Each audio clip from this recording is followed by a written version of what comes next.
Morning বন্ধু বান্ধৱীসকল, আশা কৰোঁ আপোনালোকৰ সকলোৰে ভাল। আজি এটা নতুন ভিডিঅ'লৈ আপোনালোকক স্বাগতম জনালোঁ। বহুত দিনৰ ভিডিঅ' দিয়া হোৱাই নাছিল, তো ফিৰ আজি মানে ভিডিঅ'টো এনেকুৱা ধৰণৰ বহুত দিনৰ পৰা এটা প্ৰচেষ্টা ল'ম বুলি মনত ভাবি থকা আছিল। সেইটো সদ্যহতে এতিয়া বৰ্তমান হৈ উঠিছেগৈ আৰু দিবাকৰ ফিটনেছ চেণ্টাৰ নামে এটা চেণ্টাৰ খোলা হ'ল। তাৰ সৌজন্যত আজি প্ৰথমটো ছেশ্যন য়োগা তাৰে আপোনালোকক দেখাবলৈ চেষ্টা কৰিছোঁ। তো ভিডিঅ'টো লাষ্টলৈকে চাব। কেনেকুৱা পাইছে আপোনালোকে কমেণ্টত জনাব।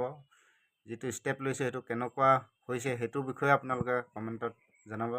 যদি ভাল পায় লাইক শ্বেয়াৰ আৰু মোৰ চেনেলটো ছাবস্ক্ৰাইব কৰিবলৈ নাপাহৰিব। তো আহক ভিডিঅ'টো আৰম্ভ কৰোঁ।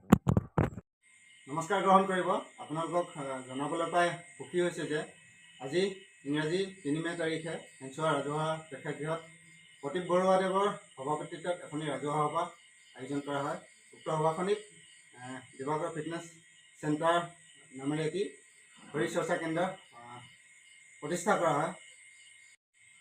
উক্ত শৰীৰ চৰ্চা কেন্দ্ৰটিৰ উদ্যোগত অহা 6 মে তাৰিখৰ পৰা 10 মে তাৰিখলৈ 5 দিনীয়া কাৰ্যসূচীৰে পুৱা 5 বজাৰ পৰা 6 বজালৈ 1 ঘণ্টাৰ য়োগা প্ৰশিক্ষণ শিবিৰ এটা আয়োজন কৰা হৈছে।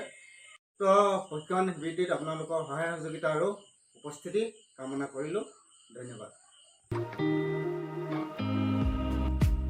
এই ৰাজহুৱা সভা সিদ্ধান্ত অনুসৰি মানে দিবাকৰ ফিটনেছ চেণ্টাৰটো উদ্বোধন কৰা হ'ল আৰু লগতে এয়া দেখিলে নহয় বেনাৰ উন্মোচন কৰিলোঁ।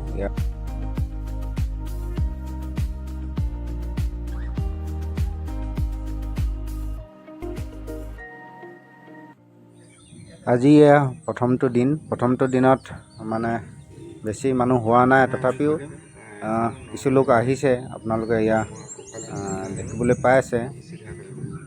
চাই লওক, স্কুলৰ পৰা সৰু ল'ৰা ছোৱালীৰ পৰা বৃদ্ধ বয়সলৈকে প্ৰায় আহিছে আৰু এইখিনি মানে এই অঞ্চলটোত ফিজিকেলৰ প্ৰতি য়োগাৰ প্ৰতি এৱেৰনেছটো নাই। সেইটো কাৰণে এই গতি আজি এই এৱেৰনেছটো আনিবৰ কাৰণে এটা নতুন প্ৰয়াস আৰম্ভ কৰিছোঁ। কিমান দূৰ পাৰোঁ চাওঁ, কিমান আগবাঢ়িব পাৰোঁ। এয়া হৈছে মোৰ প্ৰথমটো প্ৰয়াস।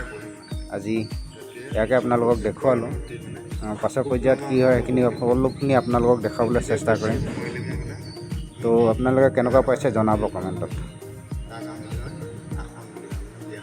এই ভিডিঅ'টো যিসকল ব্যক্তিয়ে চাই আছে, যদি আপোনালোকৰ ঘৰ এই অঞ্চলটোৰ আশে পাশে, তেতিয়াহ'লে আপোনালোকে 7 তাৰিখৰ পৰা 10 তাৰিখলৈ পুৱা 5 বজাৰ পৰা 6 বজালৈ 1 ঘণ্টা সময় আপোনালোকে সহযোগ কৰিব পাৰে।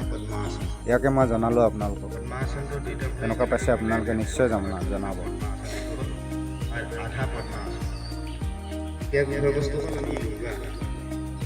য়োগা আৰু ফিটনেছটো মানে আমাক কিয় প্ৰয়োজন?